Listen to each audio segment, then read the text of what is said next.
শান্ত, এখানে কি কি করছিস? নদীর দিকে তাকিয়ে একা বসে। এই নদীর জল আর চোখে জল আজ এক হয়েছে, বুকটা আজ ফাঁকা ফাঁকা হয়ে গেছে রে ভাই।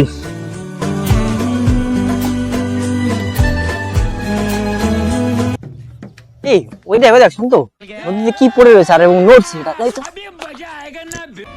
ওটা আমার ভাগা মন রে ভাই, আজ যেটা নদীর জলের সাথে মিশে যাচ্ছে।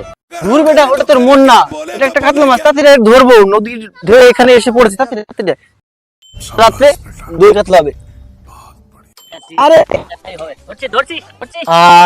সপ্তম, একলা ধরিস না, মাছটা আমার দিকে আসছে, মাছের মাথাটা কিন্তু আমি খাবো। দূর শালা, মাছটাও তোর মালের মতন তোকে শেখা দিয়ে চলে গেল। যাক ভাই, নদীর মাছ আর মেয়ে মানুষ দুটোরই কোনো ভরসা নেই। চল বাড়ি গিয়ে আলু ভাতে ভাত খাই।